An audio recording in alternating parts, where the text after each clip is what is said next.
Hi అండి, ఎలా ఉన్నారు? ఈరోజు మళ్ళీ నేను కొత్త రెసిపీతో వచ్చేసాను. యాక్చువల్గా ఇంతకుముందు కాలంలో ఏంటంటే మట్టి పాత్రలో వండేవాళ్ళు అనమాట.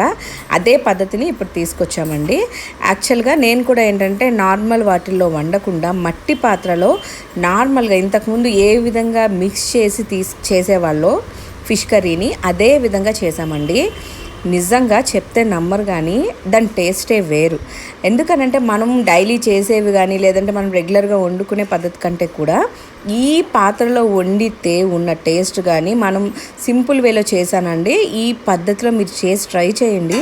ఎంత టేస్టీగా ఉందంటే నిజంగా ఆ ఫ్లేవర్ మళ్ళీ మనకు దొరకదనమాట, అంత టేస్టీగా ఉంది.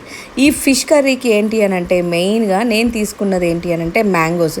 ఇప్పుడు సీజనల్గా దొరుకుతుంది కాబట్టి నేను మ్యాంగోస్ యూస్ చేశాను. ఆ టేస్ట్ కూడా అండి, ఈ మ్యాంగోస్ కాంబినేషన్ విత్ ఫిష్ ఎంత టేస్టీగా ఉందంటే.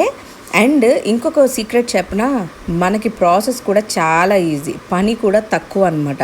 అక్కడే నుంచొని మనం అది ఫ్రై చేసి ఆనియన్స్ ఇవన్నీ చేసే ప్రాసెస్ కంటే కూడా ఇది విత్ఇన్లో అనమాట, చాలా తక్కువ టైంలో చేసుకోవచ్చు. అంత ఈజీ, ఉన్న ఇంగ్రీడియంట్స్తోనే ఈజీగా చేసుకోవచ్చు అనమాట. ఫిష్ని ఆల్రెడీ మేము కడిగి పక్కన పెట్టుకున్నాం.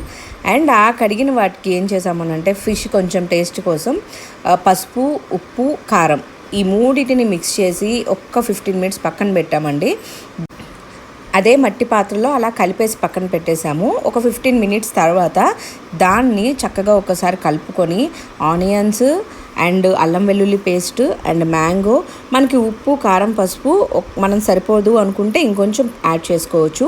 అండ్ దాంతోపాటు కొంచెం కొత్తిమీర, వీటి వరకు నేను మిక్స్ చేసుకొని దీనిలో ఆయిల్ అండి. ఆయిల్ అనేది మీ ఇష్టం, మీకు ఎంత సూట్ అవుతుంది అంటే మీరు కర్రీస్ వండినప్పుడు మీకు తెలుస్తుంది కాబట్టి ఆ పద్ధతిలో వేయండి. నేనైతే నాకు సరిపడా, అంటే ఇట్స్ లైక్ ఎక్కువ అవనివ్వలేదు తక్కువ అవనివ్వలేదు, నార్మల్ వేలో వేసాను అనమాట. ఈ విధంగా ఆయిల్ కూడా మీరు యాడ్ చేసుకొని దీన్ని చక్కగా ఒకసారి కలుపుకొని ఇందులో టమోటా ముక్కలు ప్లస్ చింతపండు గుజ్జు, ఆల్రెడీ నేను చింతపండు పక్కన నానపెట్టుకున్నాను. ఎక్కువ చింతపండు అవసరం లేదండి, మ్యాంగో కదా మనం వేస్తుంది. ఆల్రెడీ పులుపు అనేది నేచురల్గా వచ్చేస్తుంది అనమాట. ఆ పులుపు టేస్ట్ చాలా బాగుంటుంది. కాబట్టి ఏంటంటే మనం చింతపండు ఎక్కువ వేయాల్సిన అవసరం అయితే లేదు, చాలా తక్కువే మనం యూజ్ చేయొచ్చు. చిన్న నిమ్మకాయ అంతా పక్కన నానబెట్టి పెట్టుకోండి, ఆ వాటర్ మనం ఇందులో మిక్స్ చేసుకుంటే సరిపోతుంది. ఇలా ఈ విధంగా ఏంటి అని అంటే ఇవన్నీ కలిపేసుకొని దీన్ని చక్కగా ఇదే విధంగా తీసుకెళ్ళి పొయ్యి మీద పెట్టేసేయడమేనండి. అలా పొయ్యి మీద పెట్టి అది ఉడికిన తర్వాత దాన్ని టేస్ట్ ఫ్లేవర్ ఎంత బాగుందంటే సీరియస్లీ నేనైతే ఫస్ట్ టైం ట్రై చేసా. అండ్ దాని స్మెల్ అదేమన్నా బాగోదేమో అనుకున్నా. ఎంత టేస్ట్ ఉందని అంటే నిజంగా ఈ చేపల పులుసు ముందు ఏ చేపల పులుసు పనికిరాదు, అంత టేస్టీగా ఉంది. అందుకే పెద్దలు మనతో చెప్తూ ఉండేవాళ్ళు, మా కాలంలో అంత బాగుండేవి, మేము అలా వండేవాళ్ళం, అంత టేస్టీగా ఉంటుందని. నిజంగానే మనం ట్రై చేయాల్సిందే, అంత టేస్టీగా ఉందన్నమాట.